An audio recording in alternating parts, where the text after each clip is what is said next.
오늘도 주님의 말씀을 통해 하나님 나라를 누리는 복이 있기를 주님의 이름으로 축원합니다. 사도행전은 예수님의 약속의 말씀들이 이제 사도들을 통해 어떻게 이루어지는가를 우리에게 보여주고 있습니다. 특별히 요한복음 14장 12절을 자꾸 언급하게 되어지는데, 요한복음 14장 12절에 예수님께서 말씀하셨죠. 내가 진실로 진실로 너희에게 이르노니 나를 믿는 자는 내가 하는 일을 그도 할 것이요 또한 그보다 큰 일도 하리니 이는 내가 아버지께로 감이라. 예수님께서 이제 아버지께로 갈 것을 예고하시면서 아버지께로 내가 가기 때문에 이제 내가 하던 일들은 너희가 이어서 해야 된다. 그렇기 때문에 나를 믿는 자는 내가 하는 일을 그도 할 것이고 또한 그보다 큰 일도 할 것이다 말씀하신 거예요. 그리고 이제 그 말씀대로 사도행전에서는 성령의 충만함을 받은 사도와 성도들을 통하여 하나님의 놀라운 기적과 표적들이 많이 일어나게 되어지죠. 근데 우리는 이런 기적과 표적만 있었으면 좋겠지만 그와 더불어 예수님께서 또 어떤 말씀도 하셨어요? 핍박받을 것도 말씀하셨어요. 예수님의 그 이름 때문에 박해받을 것도 말씀하셨죠. 마가복음 13장 9절부터 11절 우리 같이 읽어보겠습니다. 너희는 스스로 조심하라. 사람들이 너희를 공회에 넘겨주겠고 너희를 회당에서 매질하겠으며 나로 말미암아 너희가 권력자들과 임금들 앞에 서리니 이는 그들에게 증거가 되려 함이라. 또 복음이 먼저 만국에 전파되어야 할 것이니라. 사람들이 너희를 끌어다가 넘겨줄 때에 무슨 말을 할까 미리 염려하지 말고 무엇이든지 그때에 너희에게 주시는 그 말을 하라. 말하는 이는 너희가 아니요 성령이시니라. 아멘. 박해받을 것, 그리고 박해받을 때 무엇을 말을 할까 염려하지 말라는 거예요. 성령이 너희에게 말할 것을 주실 것이다 이거죠. 그 말씀대로 이루어져 가는 게 바로 사도행전이에요. 하나님 예수 그리스도의 그 복음을 전하며 기적과 표적도 나타나지만 그 이름 때문에 고난과 박해도 받는 것이 바로 사도행전이에요. 그러나 이 두 가지를 우리는 다 가져야 돼요. 고난 가운데 흩어지면 안 되고 고난과 핍박 가운데도 함께 모여야 돼요. 그리고 끝까지 예수의 이름을 붙잡고 구원받는 믿음의 사람들이 되어져야 한다는 거죠. 이 두 가지가 병행되어질 때 핍박과 박해가 있을 때 오히려 믿음과 신앙은 더 든든하고 견고하게 세워져 갈 수 있는 거죠. 박해가 없어야 우리는 복음이 더 잘 전해질 것 같지만 그렇지 않아요. 박해가 없을 때는 교회가 극도로 부패하고 타락해졌어요. 오히려 박해가 있을 때 어려움 중에 서로를 돌아보고 서로를 권면하고 서로를 격려하고 서로 가진 것을 나누어 쓰고 이러면서 세워지는 게 교회죠. 그래서 그런 것을 사도행전은 많이 보여주고 있는데 오늘 본문은 어떤 내용 뒤에 벌어지고 있어요? 아나니아와 삽비라 사건 뒤에 벌어진 일을 기록하고 있어요. 아나니아와 삽비라 사건 그런 일이 있었나 보다 할 수도 있지만 생각해 보세요. 아나니아와 삽비라가 죽었어요. 하나님의 심판으로 죽임당했어요.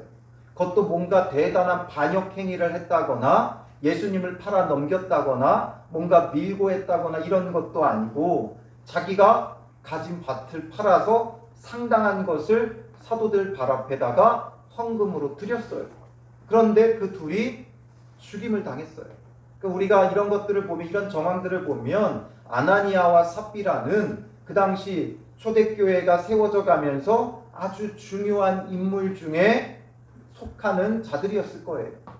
그런 자들이었고 그러므로 자기의 소유를 팔아서 사도들 발 앞에 놓아야 한다는 의무감과 부담감이 그 마음에 찾아온 거죠. 그런데 그렇게 하다가 결국에는 이 둘이 하나님 섬기다가 죽었어요. 이런 일들을 보았을 때 성도들의 마음이 어떠하겠어요? 성경에도 2번이나 두려워하였다 기록하고 있죠. 아나니아가 먼저 죽었을 때 앞선 5절에 보면 이 일을 듣는 사람이 다 크게 두려워하더라 이렇게 되어 있죠. 그리고 그 다음에 그 안에 삽비라가 죽은 다음에 11절에 보면 온 교회와 이 일을 듣는 사람들이 다 크게 두려워하니라 되어 있어요. 아주 두려운 일이 벌어진 거예요. 뭔가 악하고 불의한 일을 한 것도 아니고 이적행위나 이단행위를 한 것도 아닌데 죽임당했어요. 앞장서서 섬기던 자들이 죽임당했어요. 하나님의 즉결 심판이었어요. 이런 것을 볼 때 사람들은 두려울 수밖에 없고, 이런 것이라면 누가 예수를 믿을 수 있겠어요? 이걸 보면서 조금이라도 거짓이 있으면 죽임을 당하는 건가? 이런 의구심과 의아함이 성도들 가운데 들 수밖에 없죠. 그들이 헌금하겠다고 자기 밭까지 팔았는데 그런 자들이 죽임당했다고 하니까 사람들은 두렵고 신앙이 흔들릴 수밖에 없는 거예요. 이런 것들을 대하는 성도들의 마음 많이 흔들릴 수밖에 없어요. 그러니까 오늘 본문에도 13절에 가보면 사실상 아나니아와 삽비라 사건에 대한 사람들의 반응은 13절이에요. 그 나머지는 감히 그들과 상종하는 사람이 없으나, 감히 상종할 수 없다. 상종한다는 건 교류하고 교제한다는 거예요. 이렇게 하나님을 섬겼는데 죽임당한다면 과연 우리가 저들과 교제할 수 있겠는가 이거죠. 그러니까 가까이 하려 하지 않는 거예요. 야, 저 종교는 이 지금 신흥 종교인데 저 종교는 자칫 잘못하면 죽임당하더라. 그러니까 사람들이 상종도 하지 않으려고 했어요. 교제하려고 하지 못하는 거예요. 감히 뭔가 다가가려고도 못해요. 그러나 또 일부는 백성이 칭송하더라 되어 있죠. 또 칭송하는 자들도 있어요. 이게 우리에게 보여주는 것은 무엇입니까? 항상 우리의 모든 것은 반대하는 자도 있고 또 환영하는 자도 있어요. 항상 우리의 눈에는 뭐가 더 크게 느껴져요? 반대하는 자들이 크게 느껴지는 거예요. 환영하는 자들도 있지만 때로는 반대하는 자들도 있어요. 그런데 우리의 마음은 늘 반대하는 자들 때문에 마음이 무겁고 어렵기 마련이죠. 그래서 이런 일들을 겪었을 때 우리는 인간적으로 고민하게 되어져요. 야, 이걸 어떻게 잘 설명해야 될까? 이걸 어떻게 잘 전해야 될까? 이 일을 어떻게 잘 설명해야 될까? 고민하게 되어지죠. 그러나 말씀은 설득이 아니라 선포예요. 그리고 주님이 하시는 거예요. 우리가 고민하는 게 아니라 우리는 마땅히 해야 할 것을 전해야 돼요.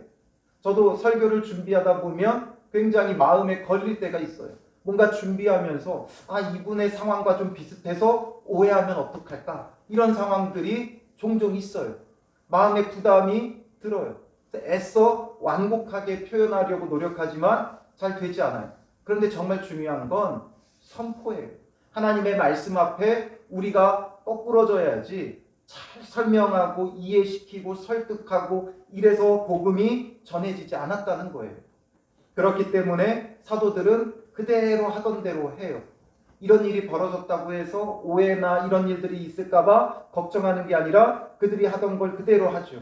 12절에 보면 사도들의 손을 통하여 민간의 표적과 기사가 많이 일어나매. 사도들은 계속 하던 일을 해요. 그러니까 믿는 사람이 다 마음을 같이하여 솔로몬 행각에 모이고 되어 있죠. 그러나 여전히 믿는 사람이 다 마음을 같이하여 솔로몬 행각에 모였다는 거예요. 초대교회의 힘은 어디서 나오느냐? 다른 데 있는 게 아니라 마음을 같이하고 모이는 데 있어요. 다른 데서 힘이 나온 게 아니에요. 초대교회에 무슨 건물이 있었던 것도 아니고 학식이 높은 사람이 있었던 것도 아니고 대단한 신학을 가지고 말씀을 선포할 수 있는 사람이 있었던 것도 아니에요. 은과 금도 없었어요. 베드로가 말하잖아요. 은과 금은 내게 없거니와 인정하잖아요. 그들에게는 가진 것도 없었고 아무것도 없었어요. 그런데 왜 이렇게 힘이 있고 능력이 있었느냐? 바로 다 마음을 같이하여 모이기를 힘썼다라는 거죠. 그래서 계속해서 이 지금 사도행전 앞부분에는 이런 내용들이 강조되어지고 있어요. 애초에 1장 14절부터 마음을 같이하여 오로지 기도에 힘쓰더라. 마음을 같이하긴 하는데에 이들이 힘을 썼다는 거예요. 2장 46절에도 날마다 마음을 같이하여 성전에 모이기를 힘쓰고 되어 있죠. 그들이 마음을 같이하여 성전에 모이기를 날마다 힘썼다고요. 그런 날마다라면 어떤 안식일, 주일의 개념이 아니라 매일 성전에 모이기를 그들이 힘썼다는 거예요. 그리고 사도행전 5장에도 나오죠. 4장에도 나오죠. 4장에 보면 이제 그 나면서부터 못 걸었던 사람을 일으키죠. 그리고선 베드로와 요한이 옥에 갇혔다가 돌아오니까 성도들이 어떻게 해요? 24절에 4장 24절 보면 한 마음으로 하나님께 소리 높여 하면서 한 마음으로 그들이 기도했어요. 그리고 32절에 가보면 한 마음과 한 뜻이 되어 있죠. 계속해서 그들은 한 마음 한 뜻 함께 모이고 이렇게 한 마음으로 다 같이 마음을 같이하여 모이기를 힘쓰니까 교회가 되어지는 거예요. 우리는 늘 그렇게 외쳐요. 교회는 건물이 아니에요. 외치죠. 노래도 찬양도 있죠. 그런데 실제적으로 오늘날 교회들을 보면 철저히 교회가 건물이 되어져 버렸어요. 우리는 교회는 건물이 아니라고 늘 외치지만 뭔가 새로운 개혁의 바람이 부는 것처럼 느껴지지만 여전히 교회는 한국 땅에서 건물이에요. 건물이 있어야 교회예요. 건물이 있어야 교회로 인정을 받아요. 건물이 있어야 사람들이 인정하는 교회가 되어져요. 이런 시대 속에서 우리가 정말 모이기를 힘쓰고 모임으로써 정말 한 마음 한 뜻을 이루는 교회로 세워진다는 것, 우리가 정말 영적으로 깨닫지 못하면, 깨어나지 못하면 되지 않을 일이에요. 사람들은 항상 환경에 부딪히게 되어 있어요. 그러나 믿음은 뭐라 그랬어요? 그 환경을 뛰어넘는 게 믿음이에요. 교회가 건물이라는 이 한계를 뛰어넘어야 진정한 교회가 될 수 있는 거예요. 오늘 우리의 교회의 그 개념이, 교회가 건물의 그 개념을 벗어나고 뛰어넘을 때 참된 교회가 되어지고 생명의 공동체가 되는 거예요.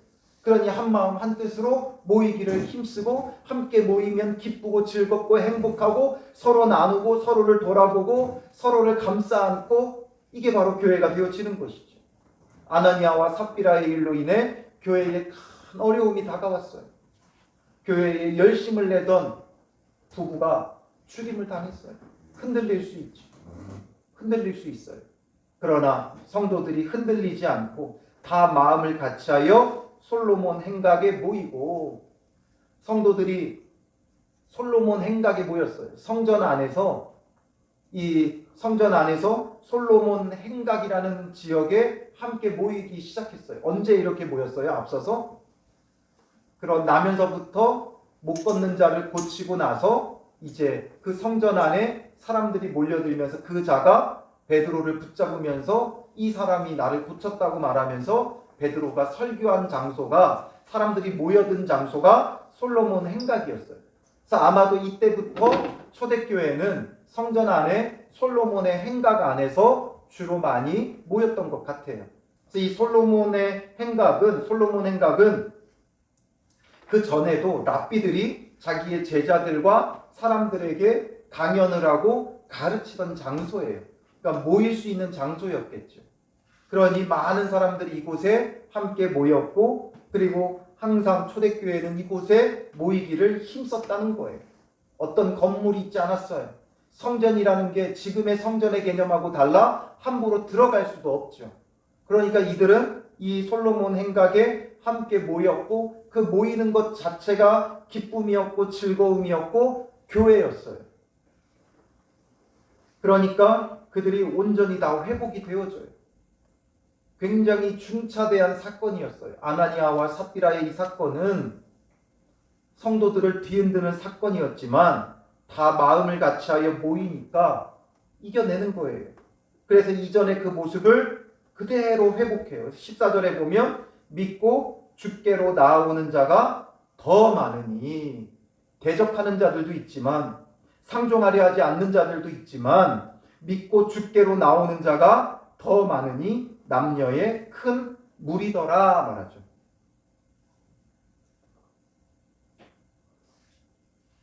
교회의 힘은 다른 데서 나오지 않아요. 함께 모이면 돼요. 어렵지 않아요. 교회는 모이면 돼요. 한 마음과 한 뜻이 되어지고 기도하면 돼요. 그러면 교회가 돼요. 그럼 교회가 안 되는 이유는 뭐예요? 우리가 모이지 않으니까 안 돼요. 한 마음 한 뜻으로 기도하지 않으니까 안 되는 거예요. 누구 혼자 고군분투해서 되는 게 아니에요. 함께 모여야 되고 함께 모이니까 마음을 같이하여 모이니까 그 문제를 그들이 이겨내고 그래서 믿고 주께로 나오는 자가 더 많아요. 그리고 15절에 보면 심지어 병든 사람을 메고 거리에 나가 침대와 요 위에 누이고 이제는 병든 사람을 그냥 다 막 길바닥에 눕히는 거예요. 왜 눕혔는지 아세요? 그 보면 베드로가 지날 때에 혹 그의 그림자라도 누구에게 덮일까 바라고 혹여나 베드로가 지나가다가 베드로의 그림자라도 그를 덮을까 싶은 거예요. 그 이야기는 뭐예요? 베드로와 사도들을 통해 나타났던 기적과 표적이 정말 어마무시했다는 거예요. 말로 다 표현이 안 되죠. 예수님이 하시던 일보다 더 커요. 예수님이 하셨던 일은 뭐예요? 그의 옷자락을 만졌어야 됐어요. 그의 옷자락을 만지니까 혈루의 근원이 그쳤죠. 그런데 이제는 그 베드로의 옷자락 정도가 아니라 베드로의 그림자라도 스쳐 지나가면 병이 낫고 막 이런 일들이 벌어지는 거예요. 그러니까 사람들이 막 그냥 길거리에다가 병든 사람을 다 눕혀놓는 거예요. 그림자라도 덮여라라는 거죠. 이게 뭔가 어떤 신비적인 것을 말하려고 하는 것이 아니라 그만큼 힘있고 능력이 있었다라는 것을 우리에게 보여주는 거예요. 베드로에게 그의 그림자라도 스쳤으면 하는 그런 간절함들이 있었던 거죠. 그래서 16절에 예루살렘 부근에 수많은 사람들도 모여 이제 예루살렘뿐만 아니라 예루살렘 부근에 있는 많은 사람들도 모여 병든 사람과 더러운 귀신에게 괴로움을 받은 사람을 데리고 와서 다 나음을 얻으니라 되어 있죠. 이제 다 나음을 얻었어요.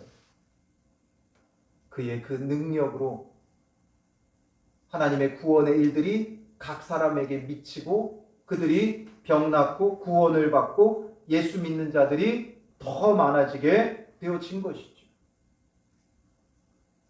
이런 능력의 믿음의 사람들이 되어져야 돼요.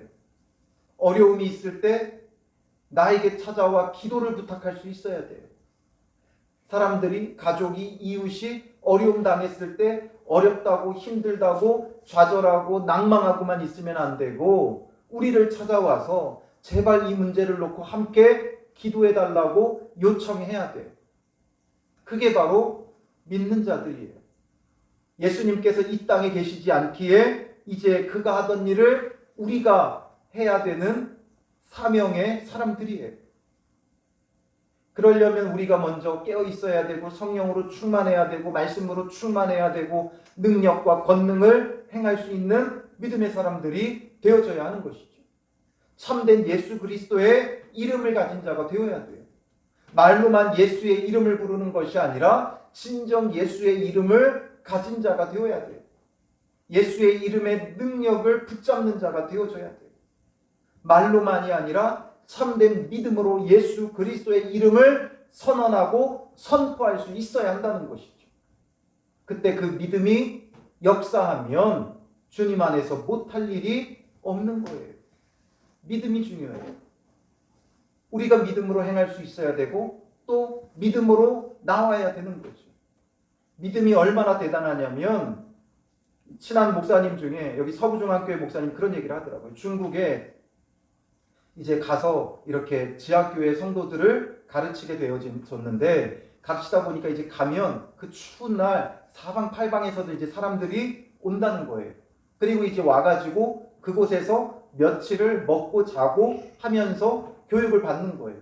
교육받을 데가 없으니까 이제 지하교회 지도자들이 찾아와가지고 몇 날 며칠을 이렇게 지내는데 한 번은 이제 아침을 먹는데 한 꼬마 애기가 막 훌쩍훌쩍 대더래요. 이제 그 밤새 이제 추운 데서 그냥 맨 땅바닥에서 그냥 막 잠드는 거예요. 그러니까 이 아이가 이제 감기가 걸린 거죠. 그래서 막 콧물을 흘리고 막 훌쩍대고 이러고 있는데 그 엄마가 아이를 안고 막 쭈뼛쭈뼛 대더래요. 그랬더니 이제 거기 이제 지도자 목사님이 가서 이제 무슨 일인가 봤더니 이제 목사님한테 이제 기도받고 싶다고 그러더래요. 그래서 이제 그 목사님이 이제 기도를 해줬대요. 기도를 해줬는데 기도하고 이 아이가 난 거예요. 그래서 이 아이보다 이 목사님이 더 놀란 거예요. 자기는 기도해달라고 해서 그냥 기도했는데 정말 얼마나 이분들이 사모하고 믿음으로 간절히 기도받기를 요청했는지 그 목사님 이야기로는 이건 절대 내 믿음이 아니고 저 아이의 믿음이라는 거죠. 나도 나을 거라고 생각 못했다는 거예요. 기도해달라니까 그냥 기도해줬다는 거예요. 그 믿음으로 받을 때 그 기도로 그 아이가 병이 낫는 거예요. 이런 것처럼 참된 믿음으로 예수 그리스도의 이름을 행할 수 있는 자가 되어져야 돼요.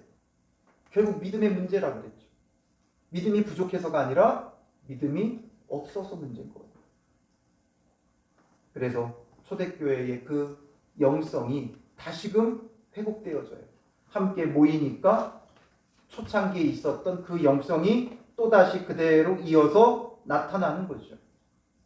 이렇게 해서 많은 사람들이 따를 때 누가 가장 그것이 눈에 가시거리겠어요? 지금 성전 안에 솔로몬 행각에서 이런 일들을 하니까 이 성전을 관리해야 될 사람들의 눈에 가시거리가 되죠. 그러니 대제사장과 사두개인들이 들고 일어나는 거예요. 그래서 17절에 대제사장과 그와 함께 있는 사람, 즉 사두개인의 당파가 다 마음에 시기가 가득하여 일어나서 됐죠. 이들의 마음에 문제가 있어요. 마음에 문제가 있어요. 마음에 뭐가 가득했다 그래요? 시기가 가득하여. 이게 문제죠. 항상 문제는 우리의 마음의 문제예요. 뭐든지 선하게 대하면 선해요. 악하게 대하면 악해요. 하나님이 지으신 것은 모든 것이 선해요. 그런데 우리가 악하게 보니까 악한 거예요. 항상 여야가 싸우는 거 보세요. 정치에 관심이 없어도 알잖아요. 여야가 싸우는 거 보면 하여튼 상대방이 한 건 다 잘못됐고 자기들이 잘못한 건 다 이유가 있어요. 그러니까 그 마음이 얼마나 악한지 다 드러나죠. 정치에 너무 기대를 걸지 마세요. 싸우지 마세요. 정치 갖고 막 핏대 올리며 싸우지 마세요. 어차피 다 똑같아요. 여나 야나 진보나 보수나 다 하는 게 똑같아요. 그러니까 그걸로 누구랑 정치적인 그 성향으로 싸우지 마세요. 괜히 의만 상해요. 결국에 그 누구도 소망이 되지 못해요. 누가 정권을 잡는다고 이 나라에 샬롬이 오겠어요? 평화가 오겠어요? 그 누구도 평화를 가져다 줄 수 없어요. 오직 예수님만이 우리에게 평화를 가져다 줄 수 있죠. 시기심이 가득해가지고 늘 상대방이 하는 건 잘못한 거고 악한 거고, 이들에게도 마음이 고장난 거죠. 마음에 문제가 있는 거예요. 시기가 가득하여 일어나서 어떻게 해요? 사도들을 잡아다가 옥에 가두었더니 옥에 가둬버리죠. 이들이 뭘 잘못했는데 옥에 가둡니까? 이들이 나쁜 짓을 한 것도 없고, 이들이 사람들에게 억지로 돈을 빼앗은 일도 없고, 또 어떤 불의한 일도 저지른 일이 없죠. 오히려 병든 자를 고쳐주고 선한 일을 했어요. 그들에게 고쳐준 걸 명목으로 헌금을 뜯어낸 적도 없어요. 아나니아 삽비라 이야기를 절대 오해하면 안 돼요. 그들이 헌금의 문제가 아니에요. 성령의 이끄심을 거부했다는 게 문제인 거죠. 이들이 잘못한 건 아무것도 없어요. 그런데도 불구하고 이들은 시기가 가득하여, 결국 누구의 문제예요? 자신들의 문제죠. 남의 문제가 아니라 자기 문제예요. 남이 잘못된 건 내 문제예요. 내가 그렇게 바라보니까 그런 거예요. 그래서 결국에는 옥에 가두죠. 옥에 가두었는데 어떤 일이 벌어져요? 19절에 주의 사자가 밤에 옥문을 열고 끌어내어 이르되 가서 성전에 서서 이 생명의 말씀을 다 백성에게 말하라 하매. 옥에 가두었는데 주의 사자가 나타나서 옥문을 열고 끌어내 주어요. 아무도 몰라요. 이들을 꺼내 주었는데 아무도 몰라요. 간수도 몰라요. 옥을 지키던 자들도 몰라요. 정말 놀라운 일이 일어났죠. 그런데 이 놀라운 일을 성경은 너무나 간단하게 그냥 처리하고 넘어가요. 그거 중요한 거 아니라는 거죠. 우리가 보기에 이거 너무 대단하지 않아요? 이런 일을 겪었다고 하면 우리는 사방팔방 다니면서 간증하고 이런 일이 있었다. 북한에 한번 억류됐다가만 와도 간증자로 여기저기 불려다니더라고요. 그 일들로 인하여 여기저기 불려다녀요. 근데 성경은 그냥 간단하게 옥에 갇혔고 옥에 가두었고 주의 사자가 밤에 옥문을 열고 그냥 끌어내었다. 끝이에요. 이게 다예요. 누가는 이거에 대해서 뭘 더 이상 상세하게 기술하거나 이렇게 하지 않아요.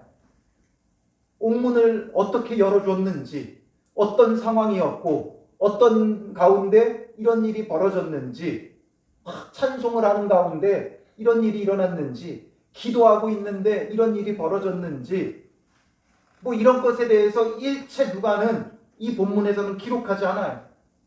왜냐? 옥문 열고 꺼내는 것 우리에게는 너무나도 놀랍고 대단한 일인데 하나님에게는 아무것도 아닌 일이에요. 정말 중요한 건 왜 꺼냈느냐 이거죠. 왜 꺼냈느냐. 왜 꺼냈느냐. 그게 더 중요한 거예요. 왜 꺼냈어요?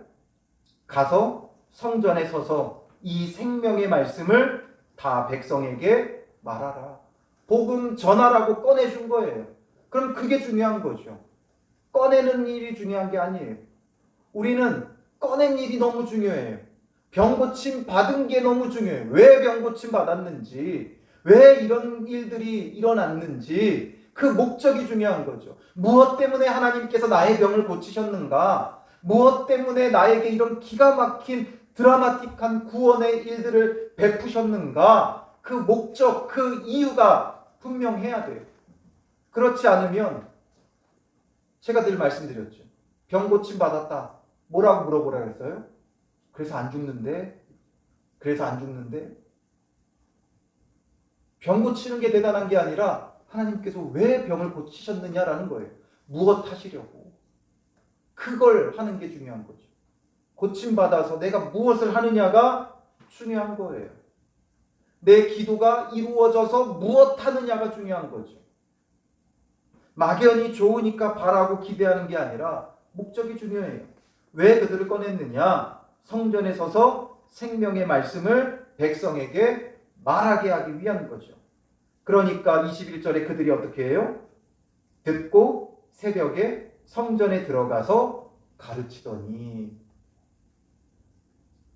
이들은 너무나도 담담하게 그 말씀 그대로 성전에 들어가서 가르쳐요.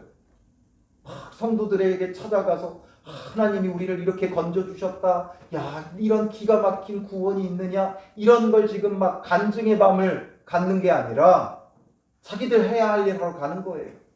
너무나도 담대하게, 너무나도 담담하게 어젯밤 무슨 일이 있었느냐는 듯이 그냥 성전에 서서 여전히 가르쳐요. 이게 얼마나 위험한 거예요. 그 전에도 잡혀서 위협을 받았었죠. 지금 붙잡혔어요. 지금 또다시 붙잡혔어요. 이제는 어떻게 될지 몰라요. 그러다가 놓여서 갑자기 나왔어요. 그럼 이건 뭐예요? 이제는 탈옥을 한 게 되어지죠. 탈옥을 했으니 또 잡히면 어떻게 될지 모르죠. 그런데 지금 어디로 가요? 자기를 잡은 대제사장들이 있는 성전에 가서 성전으로 들어가서 가르치더니 진짜 날 잡아 잡수하는 것이죠. 우리가 말 그대로 날 잡아 잡수하면서 성전으로 들어가 담대히 가르치는 거예요. 이게 우리에게 무엇을 보여주는가? 진짜 환경을 뛰어넘은 믿음이죠. 환경을 뛰어넘은 거예요. 너무나 큰 지금 위기와 위협을 당하고 있지만 성전으로 또다시 들어가요. 왜 그래요?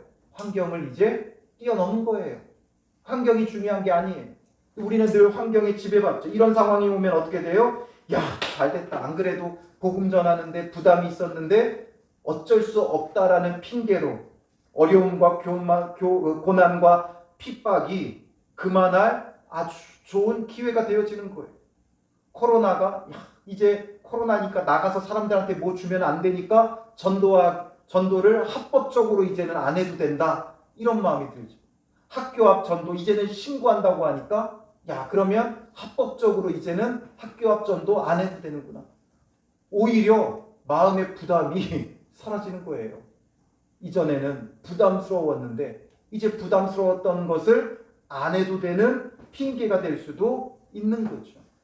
야, 이제는 우리가 붙잡혔고 그러니까 이제는 성전에 들어갈 수가 없구나 하면서 안 들어갈 수도 있는데 그렇게 하지 않았다는 거예요.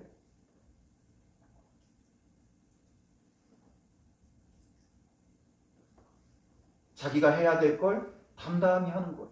환경을 뛰어넘어 항상 자기가 해야 될 걸 하는 거예요. 그런데 우리는 늘 환경 탓을 하면서 나의 처지와 환경 탓을 하면서 못하고 주저할 때가 참 많이 있죠. 이런 우리의 모습을 여기에 대비해 보아야 돼요. 우리가 왜 환경을 뛰어넘는 참 믿음을 갖지 못하는가? 왜냐하면 늘 환경 탓하며 이런 상황에 주저했기 때문에 그래요. 주저했기 때문에. 이럴 때 우리가 환경을 뛰어넘어야 정말 환경을 뛰어넘지. 뭔가 나에게 지금 필요한 것들만 환경을 뛰어넘으려고 하지 말고 나의 가난을 뛰어넘고 싶고 나의 아픔을 뛰어넘고 싶고 나의 병을 뛰어넘고 싶고 그러나 이런 상황에 환경을 뛰어넘을 때 진짜 믿음이 나오는 거예요. 어떤 박해와 어려움 가운데도 내 사명을 묵묵히 감당하는 것. 환경이 핑계가 되지 않고 어떤 상황에도 묵묵히 감당해 나갈 때 그때 참된 믿음이 우리에게 발동하는 거죠. 이들의 이 모습 너무나도 그냥 간단하게 담담하게 전하는 이 말씀이 저는 참 마음이 아파요. 이 베드로 그냥 담담하게 마치 호랑이 굴에 들어가듯이 또다시 그 성전으로 들어가는 그 발걸음. 왜냐하면 내가 전해야 할 예수가 있기 때문에 내가 전해야 할 예수가 있기 때문에 죽을지라도 담담하게 예루살렘으로 걸어 들어가는 거죠. 성전으로 걸어 들어가는 거죠. 예수님께서 성전으로 걸어 들어가셨듯이 예루살렘에 입성하셨듯이 자기 자신을 십자가 내어주기 위해 가셨듯이 베드로가 진정 예수의 제자가 되어지는 순간이죠. 이 위기와 이 위협 속에도 성전 안으로 걸어 들어가는 베드로의 이 담담함이 오히려 짧게 기록되어 있어서 더 마음이 아파요. 너무나 담담하게 그 죽음의 자리를 걸어 들어간다는 거죠. 오늘 우리의 신앙과 믿음도 이러해야 하는 거죠. 이것을 본받아야 돼요. 고난의 자리, 어렵고 힘들고 이런 자리를 우리는 항상 피하려고 하죠. 내가 하고 싶고 내가 좋아하고 뭔가 사람들에게 드러나고 빛나고 뽐나는 일을 하려고 그래요. 그러나 정말 담담하게 하기 싫은 일, 어려운 일 이런 일들을 우리가 감당해 나갈 때 복음이 참되게 전해지는 거예요. 베드로가 이렇게 들어가는 건 예수 그리스도와 함께 죽어지는 믿음을 갖고 있기 때문에 그래요. 그리고 주와 함께 내가 죽으면 주와 함께 다시 산다는 믿음을 갖고 있기 때문에 이렇게 할 수 있는 거죠. 이게 바로 예수님의 죽으심과 부활하심을 믿는 거예요. 그냥 믿습니다가 아니라 주와 함께 죽을 수 있는 자가 주님의 죽으심을 믿는 거죠. 그리고 그와 함께 다시 살 것을 믿는 거예요. 그래서 베드로는 성전에 들어가서 가르칠 수 있었던 거예요. 그런데 이제 오히려 그들을 죽이려고 붙잡았던 자들이 자기들끼리 아주 그냥 난리가 나죠. 대제사장과 그와 함께 있는 사람들이 와서 공회와 이스라엘 족속의 원로들을 다 모으고 사람을 옥에 보내어 사도들을 잡아오라 하니 부하들이 가서 옥에서 사도들을 보지 못하고 돌아와 우리가 보니 옥은 든든하게 잠기고 지키는 사람들이 문에 서 있으되 문을 열고 본즉 그 안에는 한 사람도 없더이다. 심부름하는 사람들이 아무도 없다는 거예요. 성전 맡은 자와 제사장들이 이 말을 듣고 의혹하여 이 일이 어찌 될까 하더니 어찌 되긴 어찌 된 거예요. 그들에게 정말 하나님이 함께 하시는 것이고 하나님의 영이 그들에게 있는 거죠. 그러나 시기심이 가득하니까 이런 게 전혀 깨달아지지가 않는 거죠. 이 사람이 와서 알리되 보소서 옥에 가두었던 사람들이 성전에 서서 백성을 가르치더이다. 그럼 이게 도대체 어떻게 된 일인가 해야죠. 어떻게 이런 일이 일어날 수 있는가? 그런데 성전 맡은 자와 부하들과 같이 가서 그들을 잡아왔으나 가서 또다시 잡아오는 거예요. 이제는 좀 깨닫고 그 앞에 엎드릴 수 있어야 되는데 여전히 잡아오는 거죠. 잡아오긴 잡아오는데 또 어떻게 해요?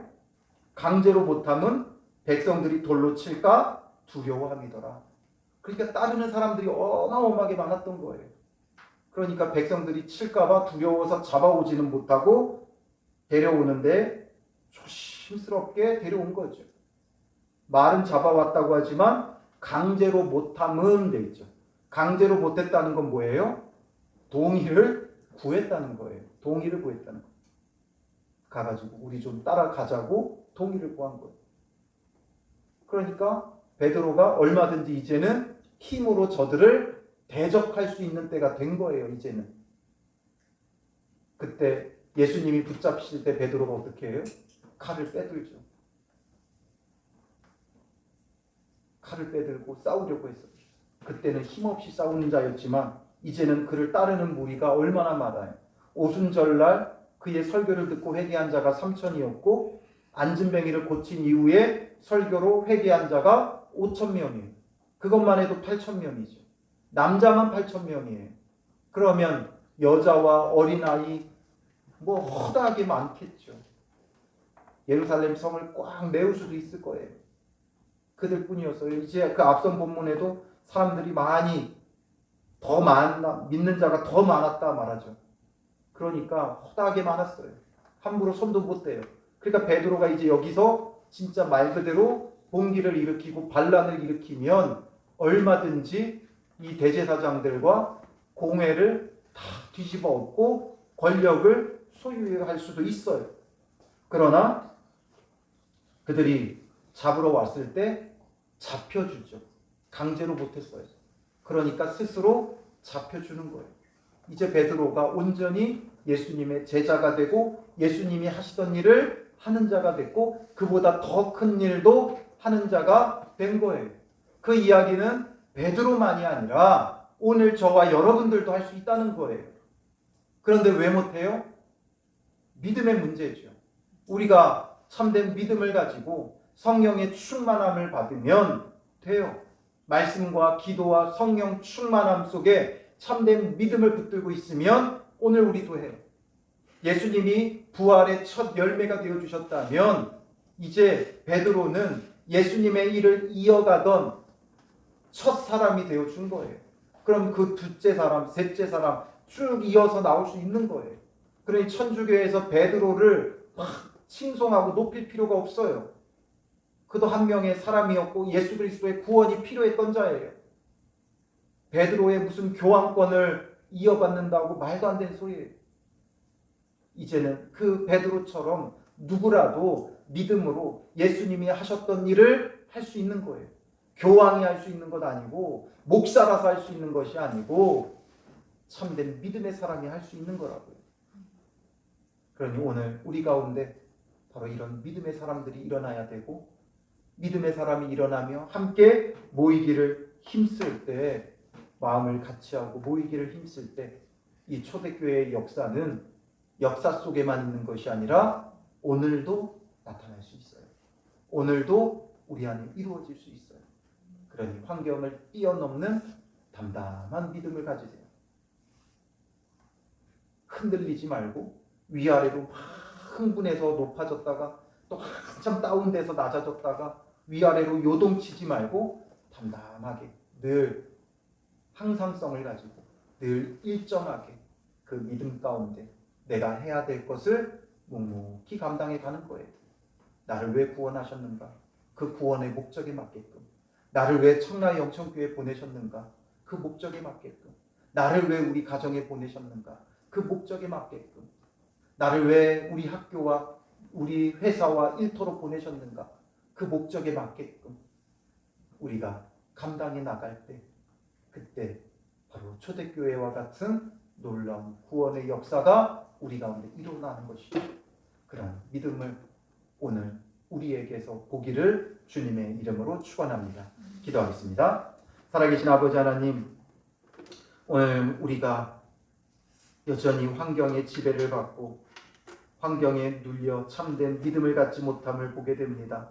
여전히 우리도 철저히 교회가 건물이라는 환경을 뛰어넘지 못해 그저 건물만 바라보는 신앙이 되고 있지는 않은지 우리 자신을 돌아보게 하여 주시고 이 건물을 뛰어넘는 참된 교회가 되게 하시고 모든 환경을 뛰어넘는 믿음의 사람들이 되게 하여 주셔서 나를 왜 구원하셨는지 그 구원의 목적에 맞게끔 담담히 걸어가는 믿음의 사람 되게 하옵소서. 기적과 표적이 나타났다고 흥분할 것도 아니고 어려움과 환난과 박해가 왔다고 낙심할 것도 아니고 우리는 늘 항상성을 가지고 늘 담담하게 믿음을 지키며 기도와 말씀으로 성령 충만함으로 늘 믿음으로 행하는 성도들이 될 수 있도록 인도하여 주시고 우리가 함께 마음을 같이하여 모이기를 힘쓸 때 참된 교회, 초대교회의 역사가 오늘 우리에게도 이루어져 가게 하시고 우리를 통해 복음이 전해지고 증거되는 놀라운 은혜가 있게 하여 주실 줄 믿사오며 예수님의 이름으로 기도합니다. 아멘.